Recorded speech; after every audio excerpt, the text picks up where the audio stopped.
ಕರ್ನಾಟಕದ ಜನತೆಗೆ ನನ್ನ ನಮಸ್ಕಾರಗಳು. ನಾನು ಬಂದಿದ್ದೆ ಮಹಾಕುಂಭಮೇಳಕ್ಕೆ. ಮಹಾಕುಂಭಮೇಳ 144 ವರ್ಷದ ಒಮ್ಮೆ ನಡೆಯುವ ಇದು ಹೇಗೆ ಪ್ರಾರಂಭವಾಯಿತೆಂದು ನಾನು ತಿಳಿಸುತ್ತೇನೆ. ದೇವತೆಗಳ ಕಾಲದಲ್ಲಿ ಸಮುದ್ರ ಮಂಥನ ಮಾಡುವಾಗ ಈ ಕಡೆ ರಾಕ್ಷಸರು, ಈ ಕಡೆ ದೇವತೆಗಳು.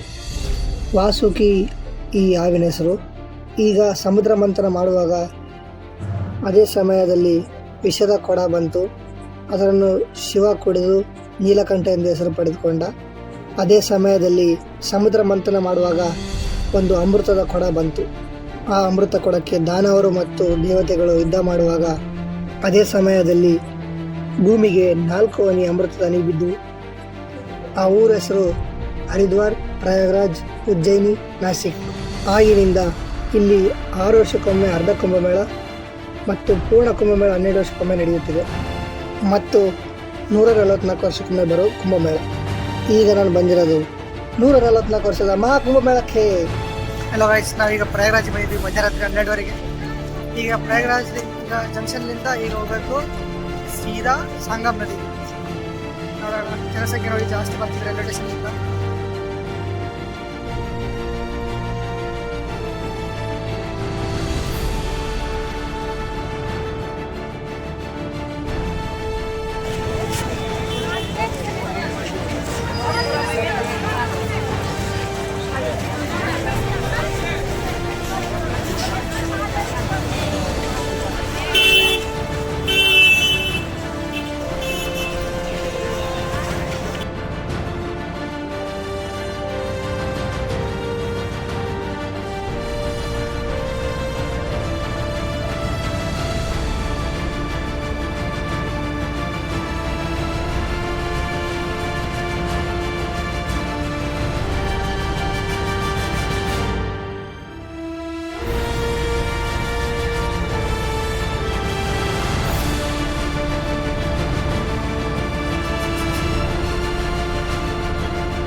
ನಾವೀಗ ಬಂದಿದ್ವಿ ಹರೇಲ್ ಘಾಟಿಗೆ.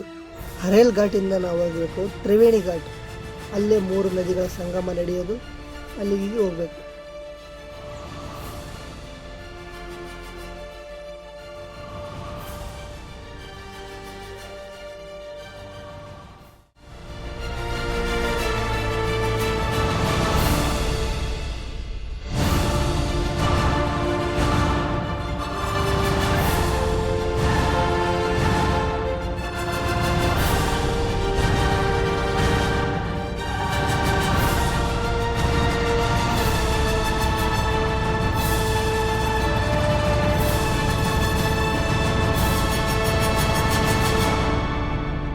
ಗೈಸ್, ಪ್ರಯಾಗರಾಜದಲ್ಲಿ ಬಂದಿದ್ದೀವಿ. ಈಗ ಆ ಕಡೆಗೆ ಹೋಗ್ಬೇಕು ತ್ರಿವೇಣಿ ಸಂಗಮ್ಗೆ. ಅಲ್ಲಿ ಹೋಗಕ್ಕೆ ಗೊತ್ತಿಲ್ಲ, ಇರೋದಾದ್ರೆ VIP ಅವ್ರಿಗೆ ಮಾತ್ರ ಅಂತ. ಇಲ್ಲಿ VIP ಕಾರ್ ಇದೆ.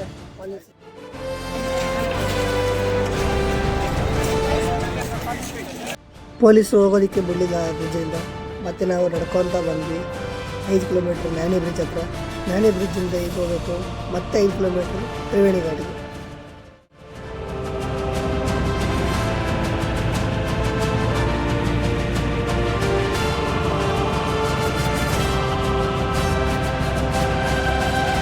ಗೈಸ್, ಇದೆ ನ್ಯಾನಿ ಬ್ರಿಡ್ಜ್. ಕೆಳಗಡೆ ರೋಡಿನಲ್ಲಿ ಜನ, ಮೇಲೆ ರೋಡ್ನಲ್ಲಿ ಜನ. ನಾನು ಈ ಕಡೆ ರೋಡ್ನಲ್ಲಿ ಹೋಗ್ತೀನಿ.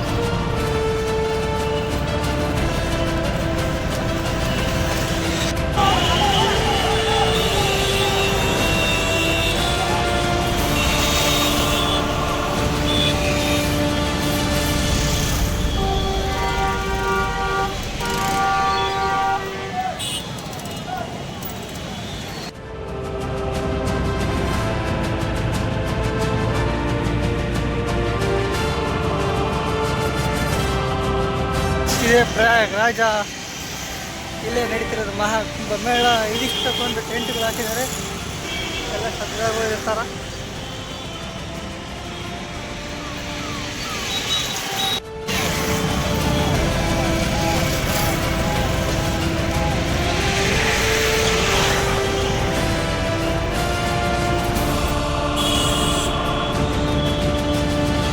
ನೋಡಿ, ಇದೇ ತ್ರಿವೇಣಿ ಸಂಗಮ. ಇದೇ ನೈನಿ ಬ್ರಿಡ್ಜ್. ಹಲೋ ಗೈಸ್, ನೋಡಿ ರಾಮ ಮಂದಿರ ಇದೆ ಇಲ್ಲಿ. ಪ್ರಯಾಗರಾಜ್ನಲ್ಲಿ ರಾಮ ಮಂದಿರ ಕಟ್ಟಿದ್ದಾರೆ.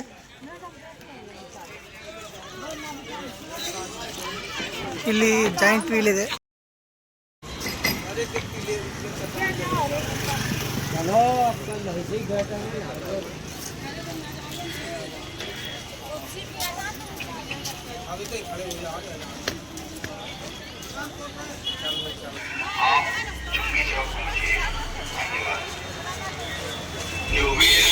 स्नान करके हैं वह त्रिवेणी वापसी मार्ग से सबसे पहले चुंगी चौक पहुंचे।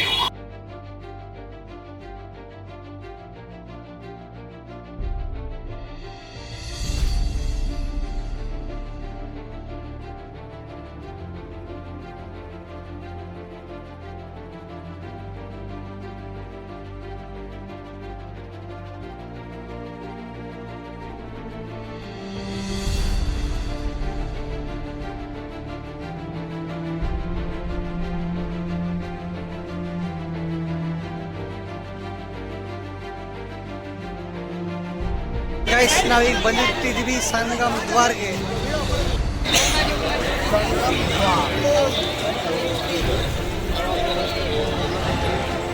ತ್ರಿವೇಣಿ ಸಂಗಮ ಹತ್ತಿರ ಈಗ ಹೋಗೋಣ ಸ್ನಾನಕ್ಕೆ.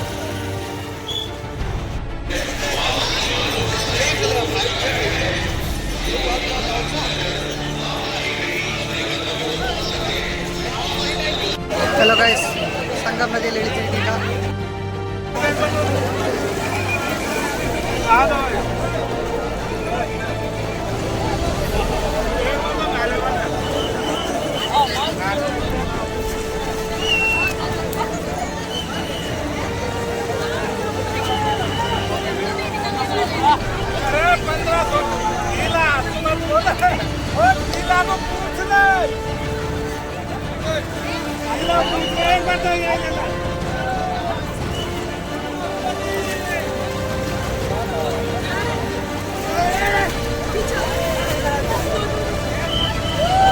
जय श्री राम, जय जय माता.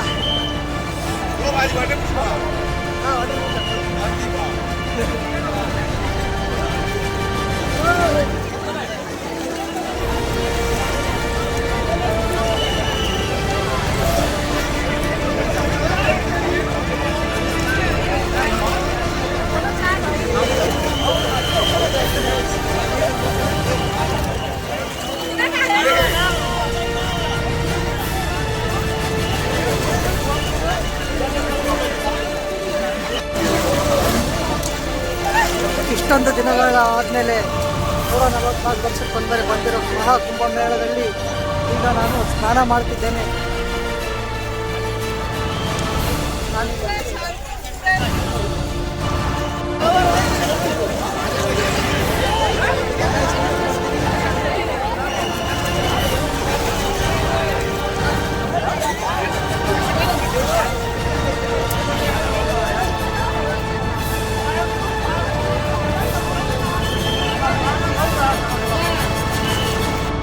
ಭಾರತದ 100 ಕೋಟಿ ಹಿಂದೂಗಳಲ್ಲಿ ನಾನು ಒಬ್ಬ ಬಂದು ಈಗ ಸ್ನಾನ ಮಾಡಿದ್ದೇನೆ.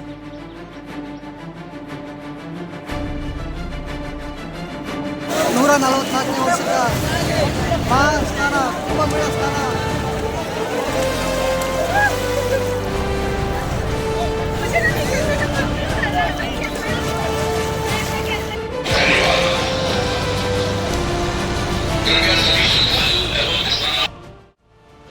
ನೀವೇನಾದರೂ ಭಾರತದಲ್ಲಿ ಮಲ್ಕೊಂಡಿರೋ ಆಂಜನೇಯನ ದೇವಸ್ಥಾನ ನೋಡಬೇಕಂದ್ರೆ ನೀವು ಪ್ರಯಾಗರಾಜ್ಗೆ ಬರಲೇಬೇಕು. ಈ ದೇವಸ್ಥಾನದ ಹೆಸರು ಬಡೆ ಹನುಮಾನ್ಜಿ ಎಂದು ಕರೆಯುತ್ತಾರೆ.